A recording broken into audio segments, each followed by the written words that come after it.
శ్రీమహాగణాధిపతయే నమః. సదాశివసమారంభాం శంకరాచార్యమధ్యమాం అస్మదాచార్యపర్యంతాం వందే గురుపరంపరాం. శ్రీమాత్రే నమః. ప్రేక్షకులందరికీ కూడా స్వాగతం. ఫిబ్రవరి 2024కి సంబంధించిన మాస ఫలితాలు. ఈ నవగ్రహ సంచారాలను అనుసరించి ద్వాదశ రాశుల వారికి శుభాశుభ ఫలితాలు ఏ విధంగా ఉంటాయి అనే విషయాన్ని తెలుసుకుందాం. అయితే ఇక్కడ ఈ ఫిబ్రవరి మాసంలో కానీ చూసుకుంటే గురువు మేషరాశిలోను, అలాగే ఇక్కడ మనకి కేతువు వచ్చి కన్యలోను, మరియు ఫిబ్రవరి 6వ తారీఖు వరకు కూడా ఇక్కడ ఫిబ్రవరి 6వ తారీఖు నుంచి కూడా కుజుడు మార్పు చెందడము, అలాగే శుక్రుడు 12వ తేదీన, బుధుడు వచ్చి 2 నుంచి 20వ తారీఖు వరకు కూడా ఈయన మకరంలో ఉండి తదనంతరం కుంభంలోకి సంచారం చేయడం అనేది జరుగుతుంది. అలాగే రవి కూడా ఇక్కడ మనకి మకరం నుంచి ఫిబ్రవరి 14వ తారీఖున కుంభరాశిలోకి సంచారం చేయడం, ఇక్కడ రవి మరియు శని యొక్క కలయిక జరగడం, ఇవన్నీ కూడా ఈ ఫిబ్రవరి మాసంలో అనేది జరుగుతోంది. కాబట్టి ఈ మాసంలో ఈ గ్రహాలు అంటే మనకి చూసినప్పుడు మనకి ఈ నవగ్రహ సంచారాలు వల్ల మనకి వృత్తి, ఉద్యోగ, వ్యాపార, సంతాన, ఆరోగ్య విషయాల్లోనూ, అలాగే రాజకీయ రంగాలు కావచ్చు, అలాగే పారిశ్రామికవేత్తలకు కావచ్చు, లేకపోతే ఈ మీడియా రంగము, కళాకారులు, స్త్రీలలో వివిధ రకాల ఉద్యోగాలు చేసేవాళ్ళు, వీళ్ళందరి మీద కూడా ఈ గోచారంలో యొక్క ప్రభావం అనేది ఈ గ్రహాల యొక్క సంచారం వల్ల ద్వాదశ రాశుల వారి మీద కూడా ఉండడం అనేది జరుగుతుంది. కాబట్టి ఇలాంటి ఈ యొక్క గ్రహ సంచారాల వల్ల ద్వాదశ రాశుల వారికి ఈ మాసంలో ఎలా ఉండబోతోంది అనే విషయాన్ని తెలుసుకుందాం. వృషభ రాశి వారికి చూసుకున్నప్పుడు ఇక్కడ రాశ్యాధిపతి వచ్చి శుక్రుడు.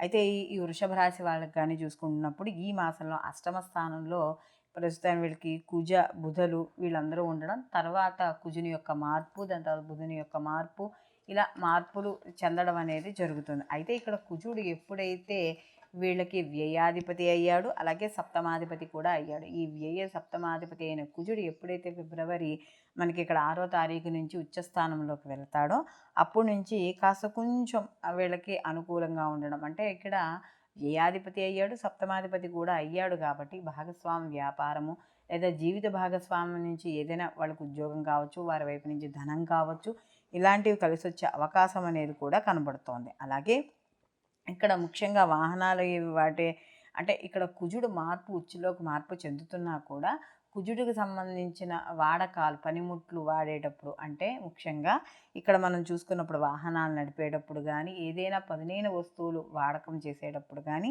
అగ్ని ఇలాంటి వాటితో కొద్దిగా జాగ్రత్త వహించడం కాస్త మంచిది.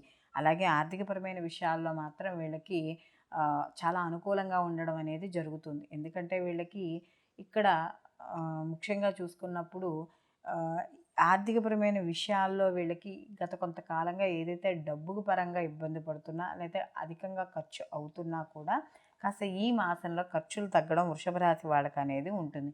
అయితే భాగస్వామి విషయంలో మధ్యలో చిన్న చిన్న మనస్పర్ధలు వచ్చే అవకాశం అనేది కనబడుతోంది మధ్యలో. కాబట్టి ఎక్కువగా వాదనలకు వెళ్లకుండా ఉండడం అనేది మంచిది. అలాగే ఎప్పుడైతే మనకి ఈ రవి యొక్క మార్పు, అలాగే శని యొక్క మార్పు కూడా జరుగుతోందంటే ఇక్కడ దశమ స్థానంలో ఇక్కడ మనకి ఈ వృషభ రాశి వాళ్ళకి యోగకారకుడైన శని భగవానుడు దశమంలోనే ఉన్నాడు, స్వక్షేత్రంలో మూల త్రికోణ స్థానంలో. అదే సమయానికి ఇక్కడ రవి కూడా ఫిబ్రవరి 14న ఎప్పుడైతే మార్పు చెందుతాడో దశమంలోకి కాస్త అంటే రాజ్యస్థానం అని చెప్పడం అనేది జరుగుతుంది. అంటే వృత్తి ఉద్యోగ స్థానం. ఈ వృత్తి ఉద్యోగ స్థానంలోకి ఎప్పుడైతే రవి చేరతాడో ఆ 2 గ్రహాలు కూడా ఏమిటి ఒకళ్ళకొకళ్ళు పడదు ఈ దీనికి సంబంధించిన రవికి శనికి. కాబట్టి ఇక్కడ ఏమవుతుందంటే రవికి దశమంలోకి వెళ్ళేటప్పుడు సహజంగా దిగ్బల స్థానం అని చెప్తాం, స్థానబలం అయితే ఉంటుంది రవికి. కాబట్టి ఇక్కడ వీళ్ళు ఈ దశమంలోకి ఎప్పుడైతే మారతాడో రవి గవర్నమెంట్కి కానీ రాజకీయ రంగాలకు కానీ వాటికి సంబంధించిన వాడు. కాబట్టి గవర్నమెంట్ ఉద్యోగస్తులకు కావచ్చు, గవర్నమెంట్ ఎవరైనా కాంట్రాక్ట్ బేస్ మీద తీసుకుని చేసేవాళ్ళు కావచ్చు, లేదా దాంట్లో పనిచేసే ఉద్యోగస్తులకు కావచ్చు, అలాగే ఈ రాజకీయ నాయకులకి వీళ్ళందరికీ కాస్త అనుకూలంగా ఉన్న అనుకూలత ఎలా ఉంటుందంటే ఇక్కడ శనితో కూడుకుని ఉన్నాడు కదా, శని ఏం చేస్తాడు, సేవాకారకుడు, పని ఎక్కువ చేయిస్తాడు. కాబట్టి ఇలాంటి వాటి మీద ఎక్కువగా కాస్త ఒత్తిడి అనేది ఉంటుంది. అలాగే వ్యాపార పరంగా కానీ చూసుకుంటే వీళ్ళకి ఇక్కడ కాస్త అనుకూలంగా ఉండడం అనేది జరుగుతుంది. ఎందుకంటే లాభస్థానంలో వీళ్ళకి రాహు ఉండడం వల్ల కాస్త వీళ్ళకి కాస్త లాభాలు అనేవి చవిచూడడం అనేది జరుగుతుంది. విదేశాల నుంచి కావచ్చు, దూర ప్రాంతాల్లో చేసే వ్యాపారాల వల్ల కావచ్చు, కాస్త లాభాలు అనేవి వస్తాయి. అలాగే వీళ్ళకి ఆలోచనలు కావచ్చు, ఇవి కావచ్చు, కాస్త పంచమ స్థానంలో కేతు ఉండడం వల్ల కాస్త కొంచెం చిన్న చిన్న ఆలోచనలు, లేకపోతే ఆలోచనలు సరిగ్గా లేకపోవడం, స్థిరమైన ఆలోచనలు లేకపోవడం, ఇలాంటివన్నీ కూడా చోటు చేసుకుంటాయి. ఒక్కోసారి వీళ్ళకి సరియైన నిర్ణయాలు తీసుకోలేకపోవడంలో వీళ్ళకి తెలియకుండా కోపము, క్రోధము ఇలాంటివి కూడా వచ్చే అవకాశం అనేది ఉంటుంది. అలాగే ఇక్కడ ఈ ముఖ్యంగా చూసుకున్నప్పుడు ఏదైనా ప్రాపర్టీ విషయాలు కొనేటప్పుడు కానీ, వాటిని అమ్మేటప్పుడు కానీ ఉన్నాయి కాబట్టి కొంచెం మళ్ళీ చతుర్థాధిపతి వెళ్ళాడు.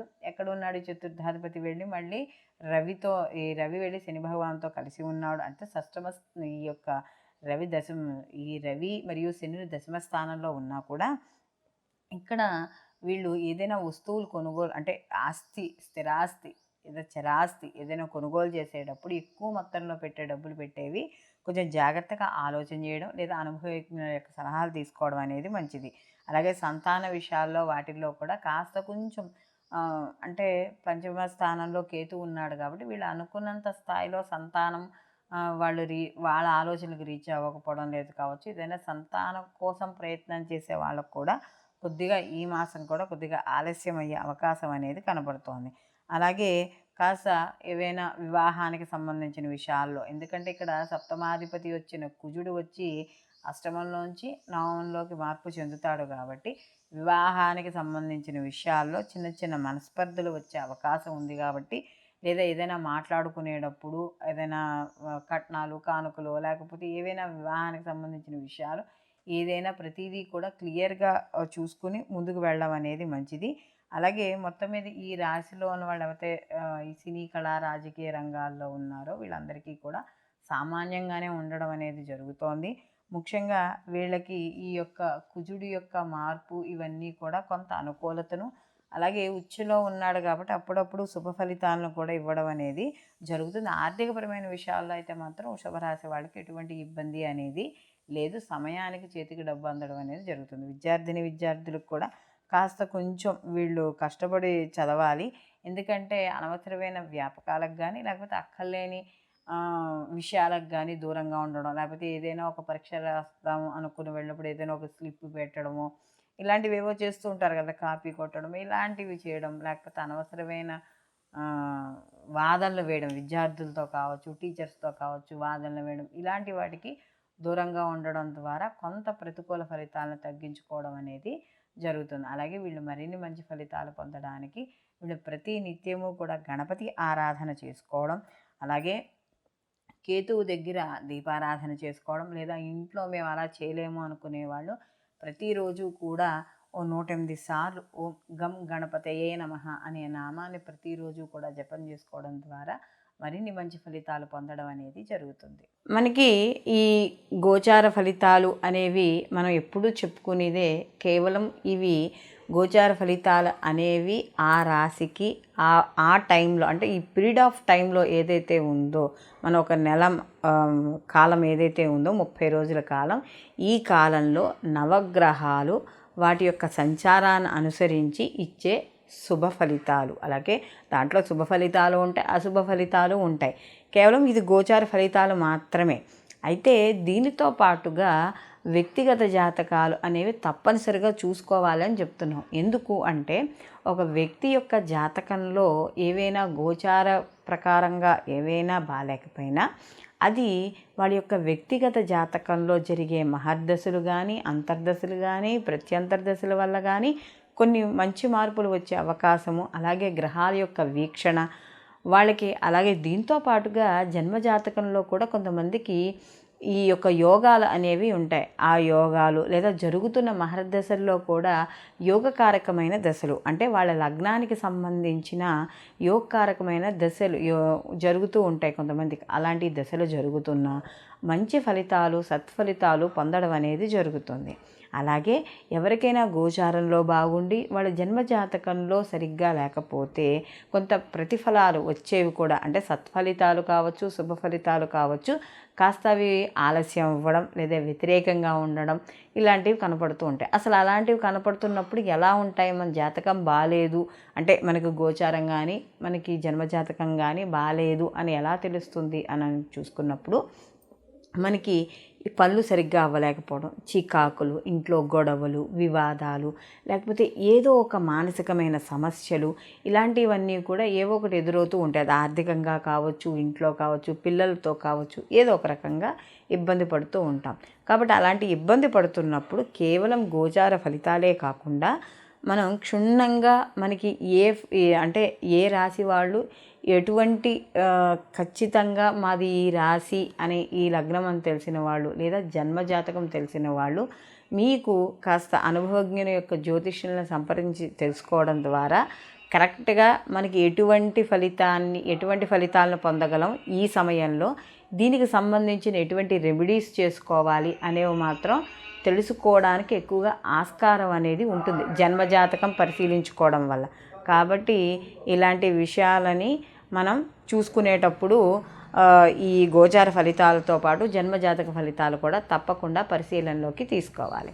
సర్వే జన సుఖినో భవంతు, లోకా సంస్థ సుఖినో భవంతు.